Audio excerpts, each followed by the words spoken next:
Bismillahirrahmanirrahim. Innal hamdalillah nahmaduhu wa nasta'inuhu wa nastaghfiruh wa na'udzu billahi min shururi anfusina wa min sayyiati a'malina. Man yahdihillahu fala mudilla lahu wa man yudlilhu fala hadiya lahu. Wa asyhadu an la ilaha illallah wahdahu la syarika lahu wa asyhadu anna Muhammadan 'abduhu wa rasuluhu, amma ba'd.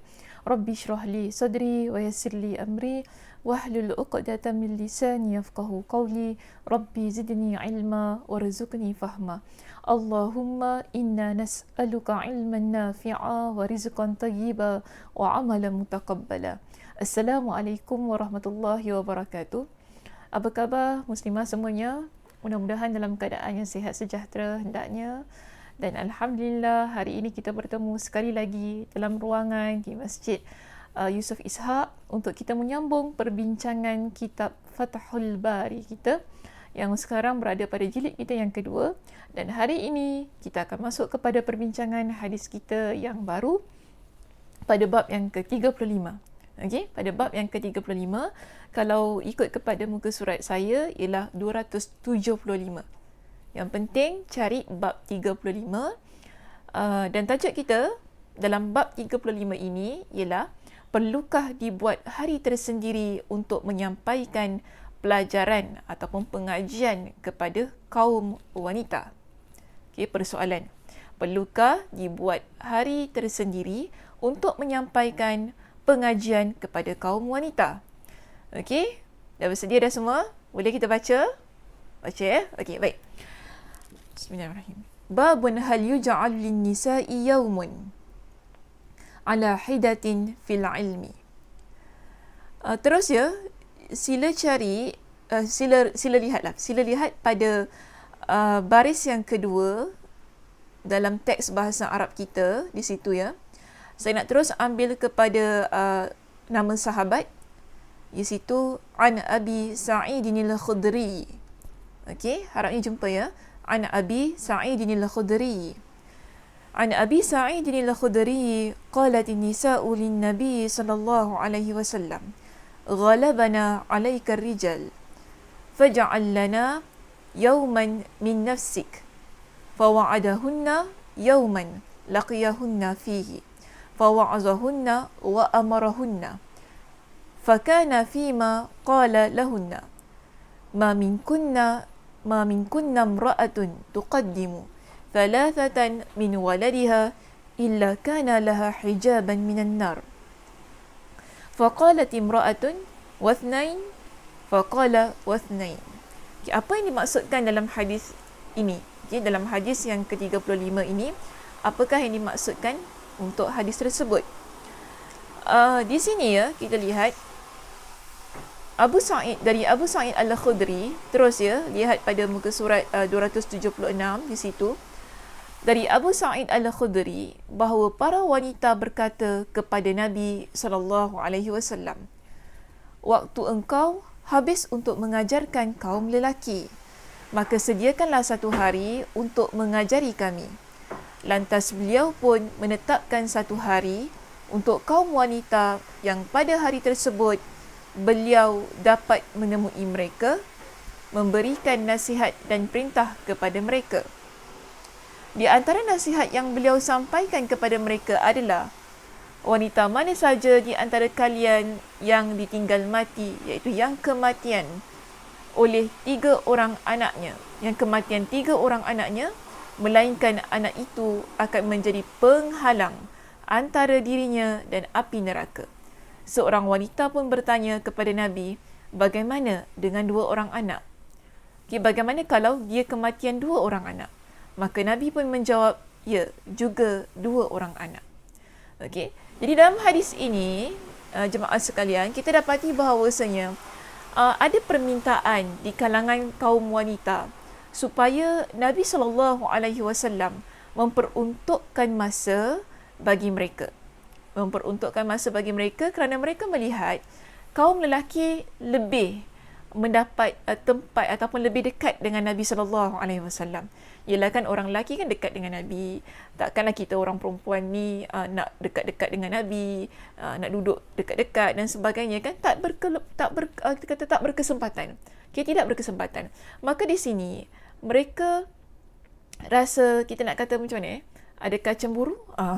Mereka ni rasa nak kata tak puas hati pun tak boleh juga. Cuma mereka ada keinginan, keinginan untuk mendapat satu ruang sebagaimana yang diperoleh oleh kaum lelaki. Jadi ada salah seorang di kalangan mereka, di kalangan kaum wanita ini, mereka jumpa dengan Nabi SAW. Lalu apa mereka kata? Mereka minta supaya Nabi peruntukkan masa kepada mereka. Jadi dalam hadis ini kita dapati Nabi berikan masa untuk mereka. Okay, Nabi berikan masa untuk mereka, lalu Nabi minta mereka supaya bertemu Nabi pada hari sekian dan sekian, dan pada waktu itu Nabi memberikan nasihat dan perintah kepada mereka. Dan di antara nasihat yang Nabi berikan kepada mereka ialah hadisnya apa tadi? Itu Nabi kata, mana-mana di kalangan kalian, itu di kalangan wanita, yang kematian 3 orang anaknya, tidaklah melainkan anak itu dia akan menjadi penghadang, menjadi hijab, iaitu penghalang bagi mereka daripada api neraka. Okey, daripada api neraka. Dan ada salah seorang di kalangan wanita bertanya, bagaimana wahai Nabi kalau sekiranya 2 orang? Bagaimana kalau kami kematian 2 orang anak? Nabi pun jawab, ya, 2 orang anak. Maknanya kematian 2 orang anak di kalangan anak kita tu tadi kan, kalau kita meninggal, kalau kita ada 2 orang anak, kemudian anak kita meninggal dunia, maka di situ anak itu juga 2 orang anak 2 orang anak itu juga boleh untuk menjadi penghadang bagi kita daripada api neraka. Okey, boleh ya? Baik, kita terus pergi kepada syarah hadis di sini. Sila lihat pada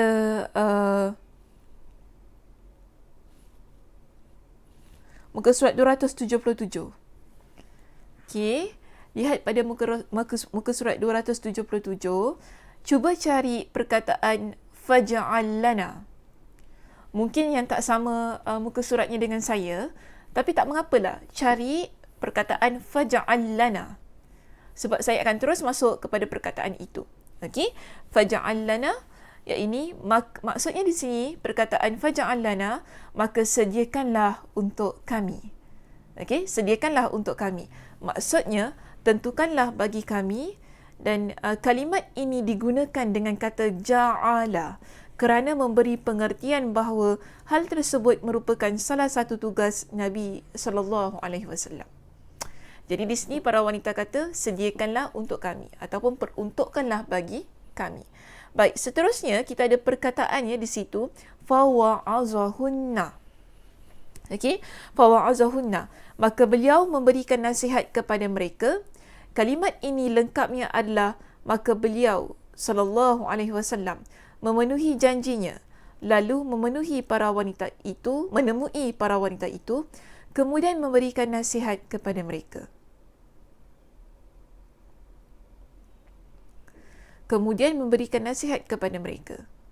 Baik, di sini muslimah, kita lihat di situ dijelaskan perkataan fawa'azahunna.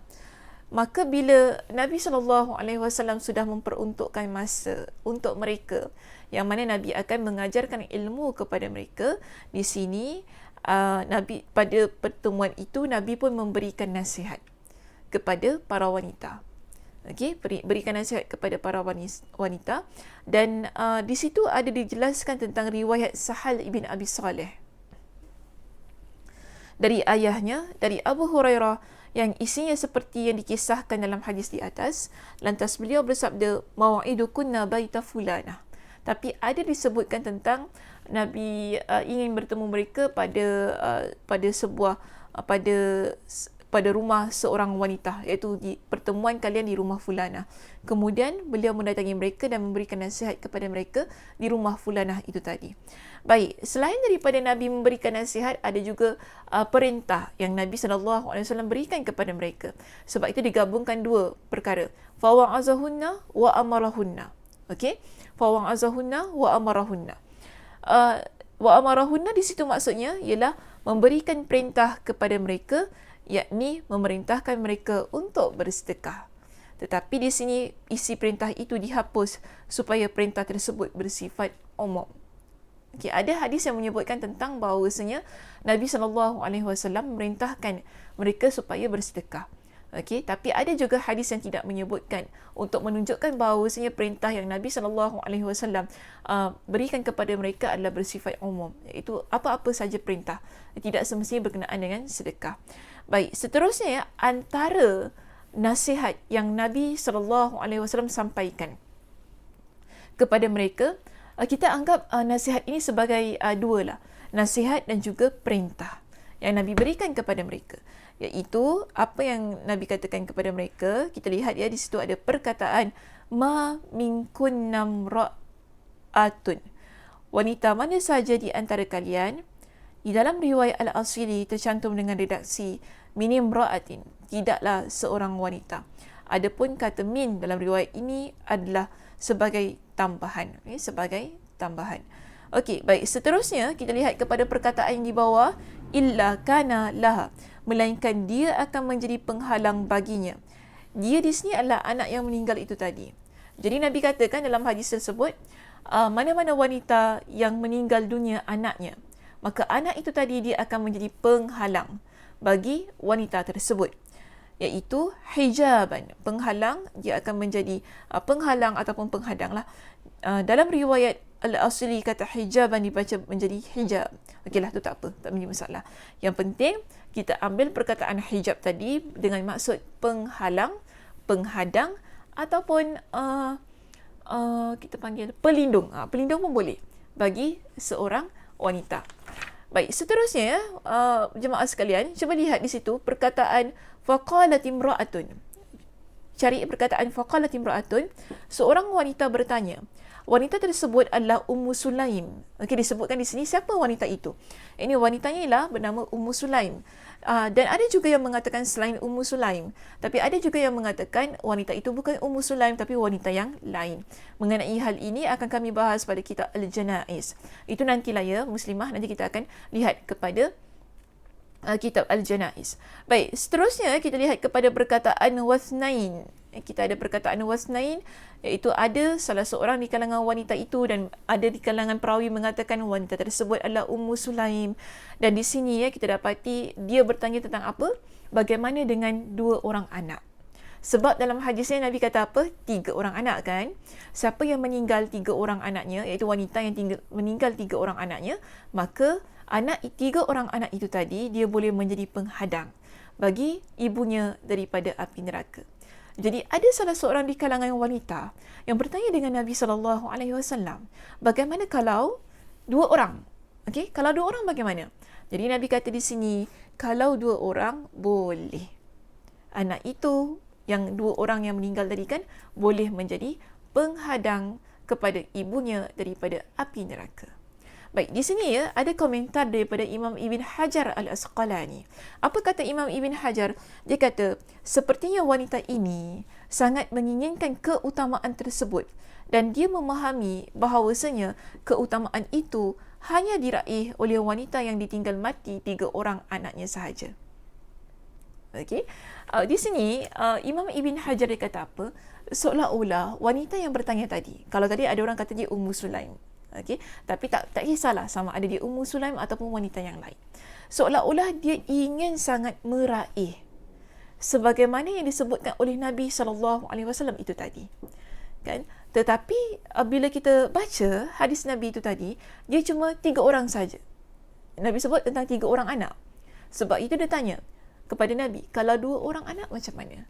Kita boleh dapat tak keutamaan? Keutamaan sebagaimana wanita yang meninggal dunia 3 orang anaknya. Baik, maka di situ kan dia kata, oleh kerana itulah dia bertanya tentang hukum wanita yang ditinggal mati ataupun yang kematian 2 orang anak. Apakah wanita ini juga mendapatkan keutamaan tersebut ataukah tidak? Maknanya di situ kita dah jelas ya, Nabi sebutkan tadi, ya, wanita yang meninggal dunia 2 orang anaknya tetap dapat keutamaan yang sama sebagaimana wanita yang kematian 3 orang anaknya. Dan timbul persoalan, kalau seorang anak bagaimana? Kalau seorang anak macam mana? Dapat tak? Sebagaimana wanita yang kematian 3 orang anak dan 2 orang anak. Tak apa, tu nanti kita akan discuss. Okay? Nanti saya akan sebutkan bagaimana hadisnya. Kalau untuk yang kematian, wanita yang kematian 1 orang anak, ada ke tidak? Okay? Tak apa. So kita lihat di situ ada teksnya dalam bahasa Arab. Hadis yang kedua. Hadis ini adalah hadis yang sama sebagaimana dengan hadis yang tadi baru kita baca pada hadis 101. Dan hadis 102 ini hadisnya adalah sama. Cuma yang saya nak ambil ialah tentang pengakhirannya ataupun tentang yang hujungnya tu tadi. Bagaimana yang disebutkan oleh Abu Hurairah. Kalau kita lihat dalam teks bahasa Arabnya, an Abi Hurairah qala thalathatan lam yablughul hintha. Iaitu daripada Abu Hurairah, dia berkata 3 orang anak yang belum baligh. Maknanya dalam hadis ini ada apa ni? Ada pengkhususan. Okay, ada pengkhususan. Iaitu kalau rujuk pada hadis 102, Abu Hurairah kata apa? 3 orang anak yang meninggal ialah 3 orang anak yang belum baligh. Okey, 3 anak yang belum baligh. Baik, seterusnya cuba lihat kepada syarah hadis. Okey, maknanya di sini kita dah habis berbincang tentang hadis tadi. Kita dah masuk kepada penjelasan saya tentang hadis ini. Kalau nak dijelaskan berkenaan dengan pandangan daripada Abu Hurairah itu tadi, kita boleh terus masuk kepada syarah hadis pada nombor yang kedua. Okey, pada nombor yang kedua, pada muka surat 279, ada tambahan keterangan yang tertera pada jalur sanad yang diriwayatkan dari Abu Hurairah. Maknanya dengan syarat anak yang meninggal tersebut adalah anak yang belum berdosa, iaitu anak yang belum baligh tadi. Artinya mereka meninggal sebelum mencapai usia baligh. Kerana dosa mulai ditulis setelah seseorang mencapai usia baligh. Sepertinya hikmah dan rahsia yang terkandung dalam hadis ini, iaitu bahawasanya sifat derhaka itu tidak dinisbahkan kepada anak-anak yang belum baligh, belum mencapai usia baligh, sehingga orang tuanya pun akan merasa lebih bersedih dengan kematian anak yang belum baligh. Jadi ada keistimewaan pada anak yang belum baligh. Anak yang belum baligh ni dia belum kita panggil belum dicatat dosanya. Tadi kan kalau dalam bahasa sini belum ditulis dosanya, dan dosa itu ditulis mulai setelah anak itu baligh. Jadi kalaulah anak yang meninggal dunia pada usia yang sebelum baligh ini dia kecil, anak kecil, kita lihat dia merupakan anak yang belum ada potensi lagi untuk melakukan penderhakaan kepada kedua ibu bapa. Jadi sebab itu Imam Ibn Hajar di sini jelaskan, bila anak yang belum baligh itu tadi kan, dia meninggal dunia dalam keadaan yang dia masih lagi belum ada sifat untuk menderhaka kepada kedua ibu bapanya akan rasa lebih sedih. Bukan kita kata kalau kita ni dah dewasa gini, bila kita meninggal dunia mak kita tak sedih, bukan gitu, ataupun ayah kita tak sedih. Sedih tu tetap sedih, tapi beza rasanya dengan anak yang masih kecil. Bayangkan kalau anak kita umur 3 tahun meninggal dunia, kan? Bayangkan anak kita umur primary 1 lah, primary 1 ke apa, primary 1 tu belum balik lagi kan, primary 1, dia punya rasa tu beza ya jemaah. Sebab kita lihat anak itu masih kecil lagi, masih terlalu dekat dengan kita. Maknanya kita masih lagi uruskan anak itu dengan kedua tangan kita, masih kita uruskan budak itu tadi. Jadi kalau Allah ambil anak tersebut, rasanya beza dengan anak yang kalau dah remaja kan, anak yang sudah bekerja, anak yang sudah bernikah. Bila mereka meninggal dunia, sebab mereka ni dah ada kehidupan mereka sendiri, mereka dah sedikit jauh daripada kita.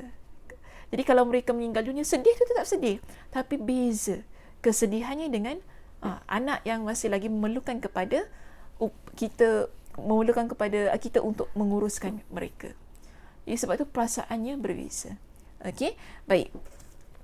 Maka di situ ada ada kesimpulan yang telah dibuat oleh Imam Ibn Hajar. Senanglah tugas saya pada hari ini sebab telah disimpulkan. Kalau tidak, saya perlu simpulkan sendiri kan apa yang perlu saya keluarkan poinnya dalam sesebuah hadis yang telah kita bincangkan.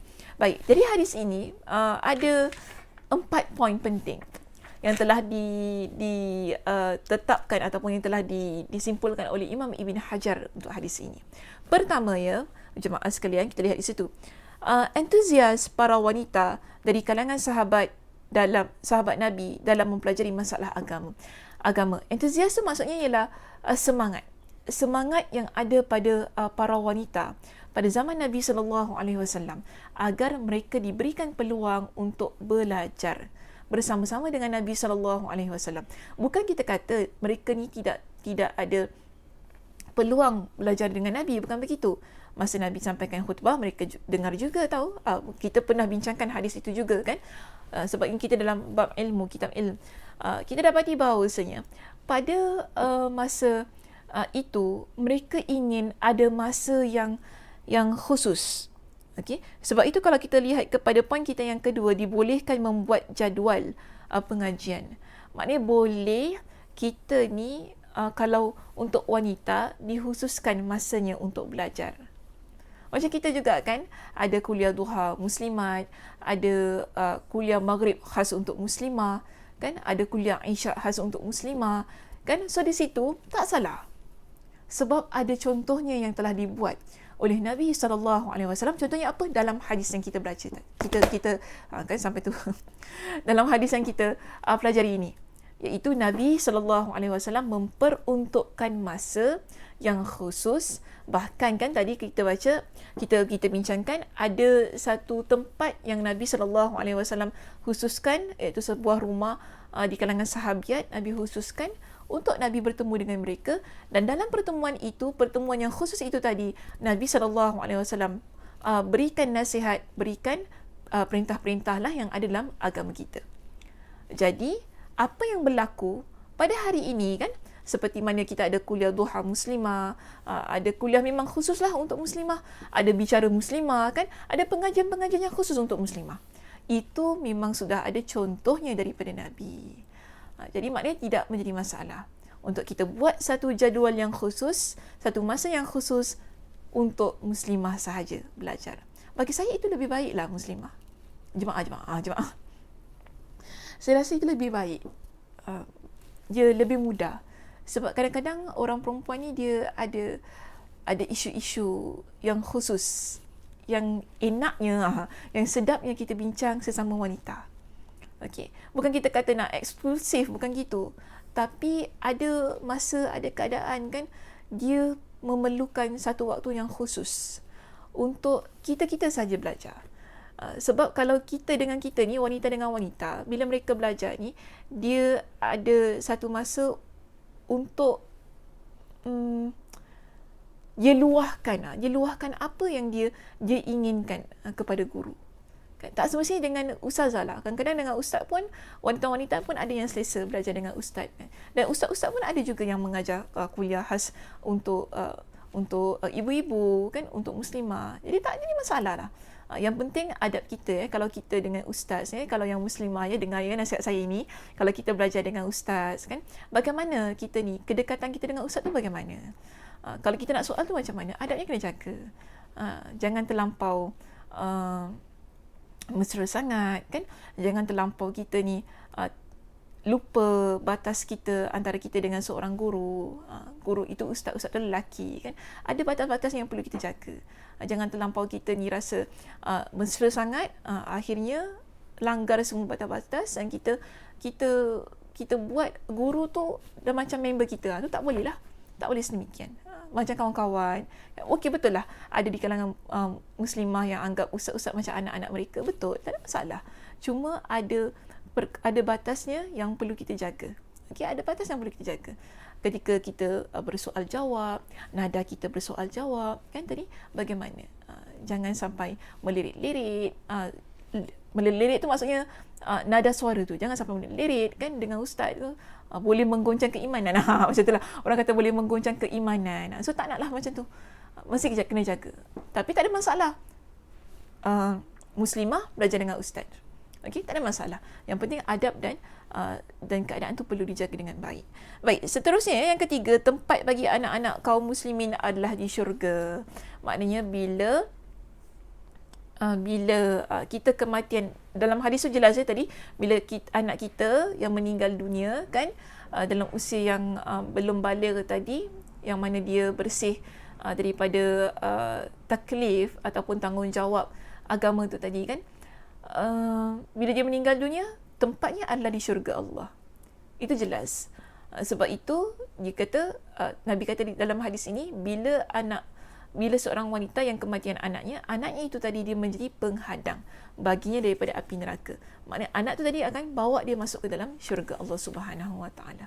Baik, seterusnya yang keempat ialah barang siapa, iaitu siapa yang meninggal dunia anaknya sebanyak 2 orang, maka hal itu akan menjadi penghalang dirinya dari api neraka. Keutamaan ini tidak dikhususkan untuk kaum wanita sahaja sebagaimana yang akan disebutkan dalilnya dalam kitab Al-Janaiz. Dalam hal ini ya, bila tentang kematian anak ini, dia bukan hanya untuk wanita. Tapi kerana tadi kan kita dapati bahawasanya Nabi SAW majlisnya khusus untuk wanita. Okey, majlisnya khusus untuk wanita. Jadi mungkinlah sebab itu ya, redaksi ataupun teks penyampaian itu Nabi khususkan untuk wanita. Namun ada hadis-hadis yang lain. Kita dapati bahawasanya bila seseorang dia kematian anak dan seseorang itu tak semestinya wanita, ia juga kita boleh masukkan juga kepada golongan bapa lah kan. Jadi bapa ni jangan kecil hati.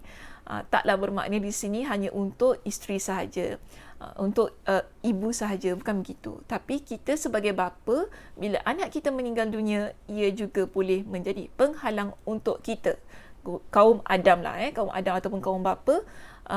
Anak tadi pun boleh menjadi penghadang untuk dia daripada api neraka. So no worries lah, kita kata di sini. Tak perlu kita nak risau-risau. Cuma persoalannya di sini lah yang telah saya ajukan tadi.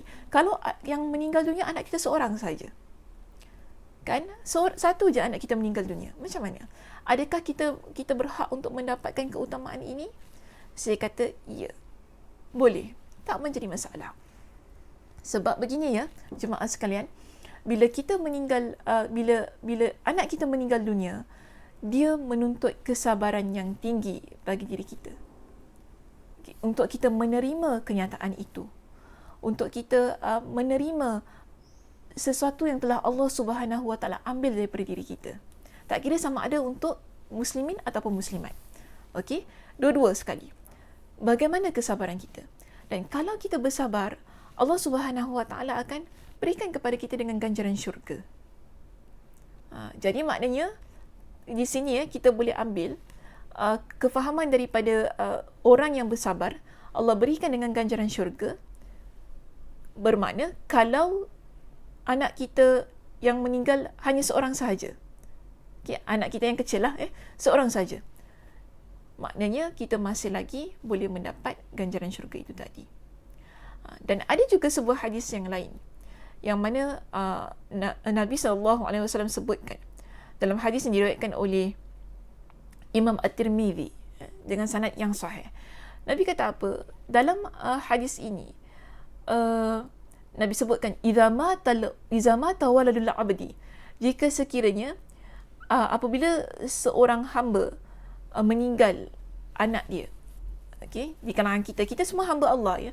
Di kalangan kita hamba Allah ini, bila seorang di kalangan kita yang anak kita meninggal dunia, maka Allah akan bertanya kepada malaikat.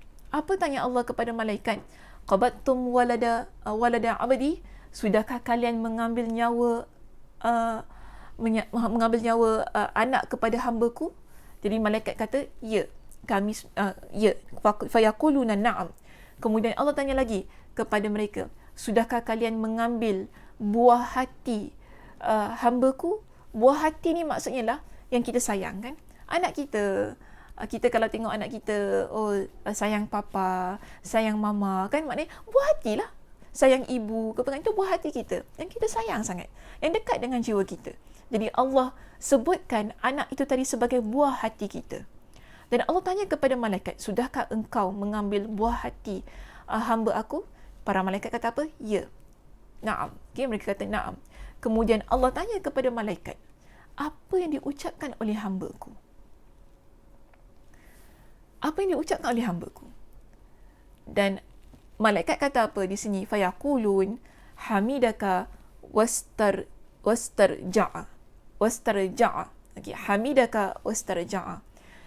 Malaikat pun kata kepada Allah, dia mengucapkan hamdalah. Ucapannya apa? Alhamdulillah. Wastarja'a. Dan dia mengucapkan kalimat istirja'. Istirja' itu apa? Inna lillahi wa inna ilaihi raji'un. Ini bukti kesabaran kita ya jemaah. Bila anak kita Allah ambil, anak-anak ni pinjaman. Anak tu, kalau saya nak pinjam lah bahasa ibu saya, bahasa mak saya, anak ni dia umpama penawar dan dia juga adalah racun. Penawar dan racun kita anak-anak ni. Kan? Dia boleh kita panggil macam nyawa kita. Anak tu nyawa. Bila meninggalnya anak tersebut, kita rasa nyawa kita ni turut terangkat. Rasa macam nyawa pun lembik lah. Kita kata lembik lah kita ni. Kan? Seorang ibu yang kematian anaknya. Jangan cakap anak yang kecil lah. Kalau anak dia yang besar, kalau saya ni lah meninggal lah, kata kalau saya meninggal, saya tak rasa mak saya tu, mak saya boleh kuat tabah tu. Belum tentu. Kan? Belum tentu. Kita yang tua-tua gini, kalau kita meninggal, mak kita belum tentu, ataupun mak ayah kita belum tentu boleh terima dengan hati yang begitu kuat. Apatah lagi, anak kita yang baby, anak kita yang kecil, kan, yang masih belum tahu apa-apa, yang kita masih lagi boleh dokong, peluk, cium, yang kita boleh cubit-cubit pipinya tu kan tadi. Sebab tu Allah panggil sebagai buah hati. Tapi Allah nak lihat bagaimana keadaan kita di saat diambil buah hati kita tu tadi. Dan di sini malaikat kata apa? Orang itu dia mengucapkan hamdalah. Dia memuji engkau ya Allah. Iaitu kita bila kita Allah ambil anak kita, adakah kita ni menjadi orang yang boleh mengucapkan kalimat alhamdulillah ala kulli hal? Belum tentu kan jemaah? Belum tentu. Dan bolehkah kita pada masa itu juga kita kata inna lillahi wa inna ilaihi raji'un? Belum tentu. Kan? Belum tentu. Tapi untuk mereka yang mantap keimanannya, yang boleh mengucapkan alhamdulillah, puji Allah, dan dalam masa yang sama kita boleh ucapkan inna lillahi wa inna ilaihi raji'un. Apa kata Allah kepada para malaikat? Allah kata kepada mereka, binakanlah untuk hamba aku sebuah rumah di dalam syurga. Wasammu, dan namakanlah rumah itu dengan Baitul Hamd. Namakanlah rumah yang dibina untuk hamba aku itu tadi. Yang bila dia kematian anaknya, yang aku ambil buah hatinya, kemudian dia ucapkan kalimat hamdalah, kalimat-kalimat yang memuji Allah, alhamdulillah ala kulli hal contohnya, dan kemudian dia mengucapkan ucapan istirja, inna lillahi wa inna ilaihi raji'un. Allah kata kepada malaikat, binakanlah untuk hamba aku itu sebuah rumah di dalam syurga. Rumah itu jemaah Allah berikan nama yang khusus, iaitu Baitul Hamdi, rumah pujian. Okey, Baitul Hamdi, rumah pujian. Ada satu rumah khusus yang dibina untuk kita. Sebab itu kita boleh gunakan dalil ini juga untuk menunjukkan kalau kita kematian seorang anak, lalu kita bersabar dengan kematian itu tadi, kita layak untuk mendapat syurga Allah. Maknanya menjadi penghadang bagi kita daripada api neraka Allah. Sama juga, kita kematian 3 orang anak, kematian 2 orang anak, keutamaan itu tadi yang mana anak tersebut mampu untuk menjadi penghadang ataupun penghalang bagi kita daripada api neraka Allah, kita peroleh apabila kita menjadi orang yang bersabar. Orang yang kuat jiwanya untuk menerima apa yang telah Allah takdirkan dalam kehidupan kita. Barulah keutamaan-keutamaan itu tadi layak untuk kita peroleh. layak untuk Allah berikan kepada kita. Sebab itu di sini perkara yang paling penting, di samping sunnahnya kita memperuntukkan, kalau kita nak kaitkanlah ya dengan kitab ilmu, okey, ialah kita nak kaitkan dengan kitab ilmu tentang sunnahnya untuk kita memperuntukkan satu hari ataupun hari-hari tertentu bagi kaum wanita mempelajari ilmu. Itu sunnah, tak jadi masalah. Kita boleh buat satu jadual khusus untuk wanita. Yang kedua yang boleh kita ambil dalam hadis ini, bagaimana wanita ataupun lelaki, kedua-duanya, bagaimana ibu bapa. Okey, senang saya ambil dengan kesimpulan begitu. Bagaimana kita sebagai ibu bapa, kita sebagai parents, yang apabila anak kita meninggal dunia, keadaan kita bagaimana? Boleh terima ataupun tidak? Boleh tak kita menerima qada dan qadar itu tadi? Dan di sini ingin saya tegaskan, penerimaan kita terhadap qada dan qadar, takdir yang Allah tetapkan untuk anak kita, yang mana ia adalah sebagai pinjaman. Ia adalah sebagai pinjaman. Okey? Sebab dalam hadis lain, ada Nabi SAW pesan kepada anaknya yang kematian, putrinya pernah kematian anaknya. Lalu Nabi pesan kepada utusannya supaya pulang kepada anaknya, kepada putrinya itu tadi, beritahu kepada anaknya, beritahu kepada dia bahawasanya setiap sesuatu ada tempohnya. Bila Allah beri, okey, Allah akan beri apa yang Allah hendak dan Allah akan ambil apa yang Allah hendak. Dan setiap sesuatu ada tempohnya. Sama juga dengan anak kita. Anak kita ini adalah pinjaman, ya jemaah. Anak-anak kita, tak kira besar ataupun kecil lah, anak-anak kita adalah pinjaman yang Allah berikan sementara. Untuk Allah jadikan ruang hati kita ni kenikmatan, adanya kasih sayang, adanya satu nilai ataupun rasa menjadi seorang ibu, rasa menjadi seorang ayah. Itu nikmat yang Allah berikan kepada kita, dan nikmat itu adalah pinjaman. Dan bila Allah ambil kembali nikmat yang merupakan pinjaman tersebut, bagaimana kita pada masa itu? Dan Allah janji, hamba yang diambil kembali nikmatnya, yang telah Allah tetapkan tempohnya itu tadi kan. Sebab semua orang kita pun ada expiry date kita. Semua benda ada expiry date kita. Anak kita pun ada expiry date dia. Okey, maksud expiry date tu ialah bila masanya akan Allah ambil. Ada masanya. Bila Allah ambil anak tu tadi, kita bagaimana?